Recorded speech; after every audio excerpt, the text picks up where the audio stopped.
Good evening po sa lahat. Ngayon po ay magtuturo tayo kung paano gumawa ng isang performance task sa online pamamagitan ng isang online pictures at ipiprint po natin ito.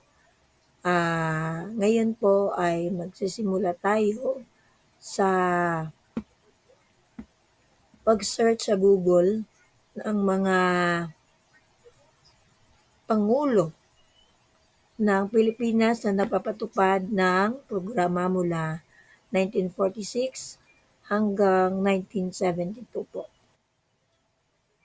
Ang una nating gagawin ay mag-search tayo ng mga pangulo na ating ilalagay mamaya sa ating Microsoft Word.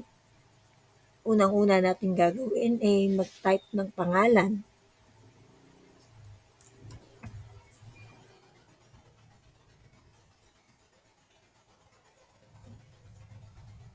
Dahil Carlos P. Garcia, kailangan nating maghanap ng HD clip art free images para po may download po natin ito. Kasi yung iba po may bayad. Ayan. Kuha po tayo ng isa dito.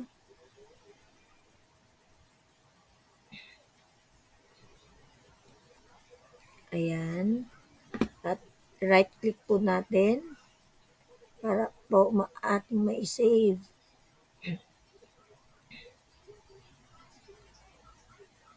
Right click mo siya. Tapos hanapin mo yung save image as. At maghanap ka ng folder. Yung folder natin dito is ilagay natin yung pangalan na PT. Ayan. Tapos i-double click mo ulit. Tapos i-save mo. Ayan. Save na po siya. Proceed po tayo sa susunod na pangulo. Type natin Ferdinand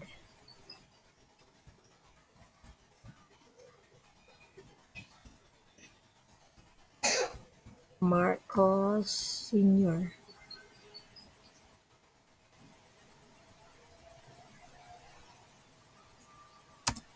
HD Clip Art free download.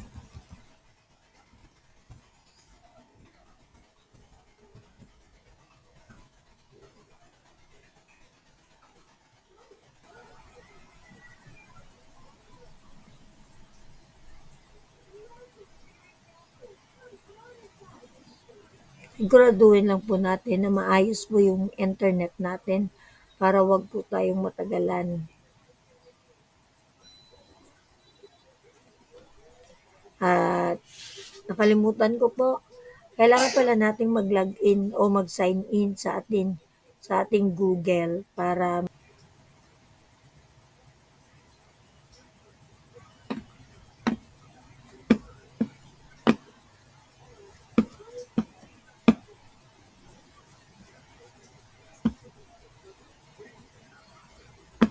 at ready na tayong maghanap ng ating isi-search na image ulit. Ferdinand.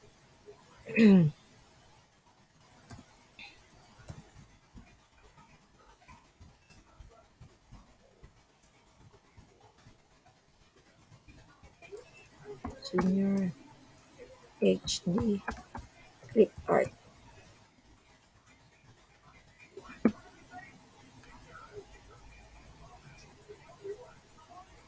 Ayan. At atin itong i-download.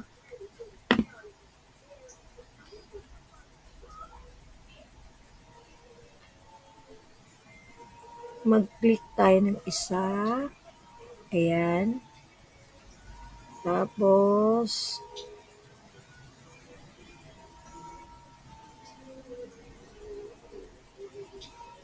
ayan. Click natin.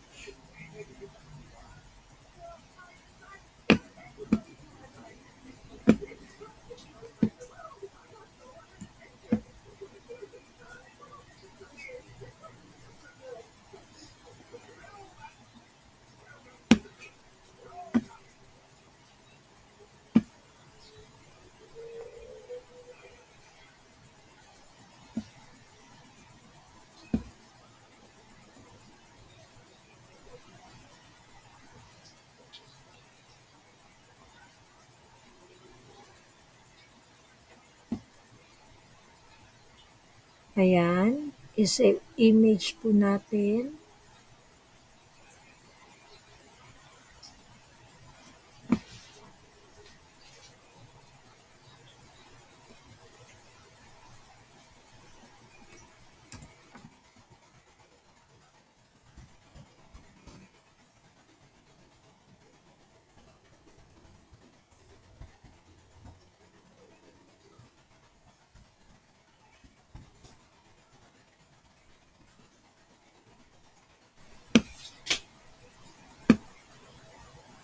Ayan na po. I-click natin yung image. Kailangan maghanap tayo ng image. Hindi yung search lang ng search kasi mahihirapan tayo niyan. Matatagalan tayo. Kaya kailangan natin ilagay yung images po. Ayan. Tsaka ready na tayong i-save yan.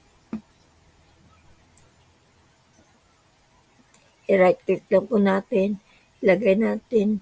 Click natin yung save image as. Ayan. JPEG ulit. Ferdinand.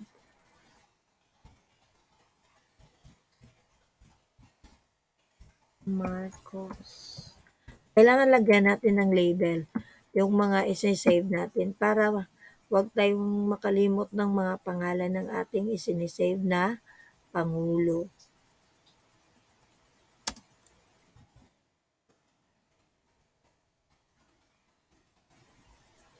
Ayan, tapos na tayo sa isa. Tapos, isa pa ulit.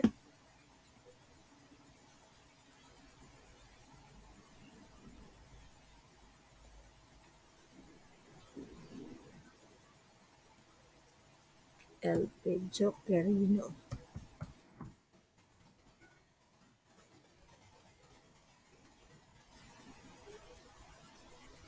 At i-search natin ulit yung images.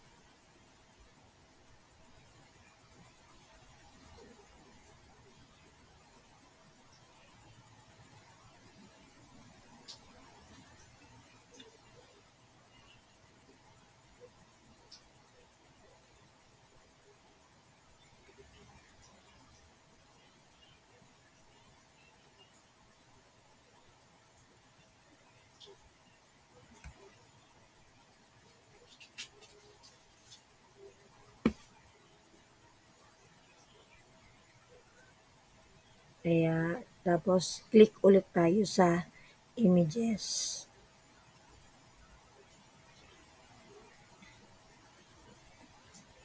Sa images, maghahanap tayo ng pinakamagandang picture na kailangan natin.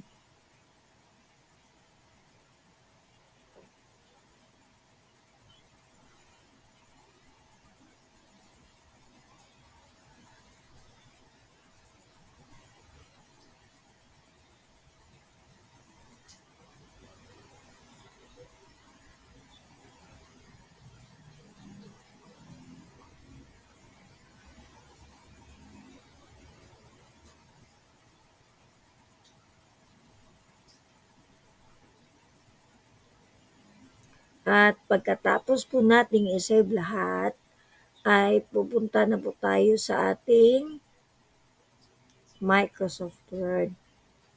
Handa na pa tayong gumawa ng ating performance task. Ang atin lang pong gagawin ay i-open natin yung ating Microsoft Word na window. Ayan.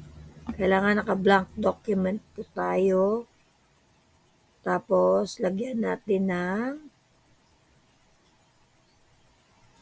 border muna. Gagawa tayo ng border.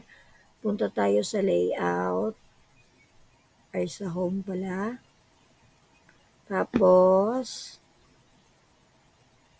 hanapin natin yung design. Dito, makikita natin sa pinakadulo sa right yung page border na pangalan. Yan po ang pipindutin natin. Double click tayo.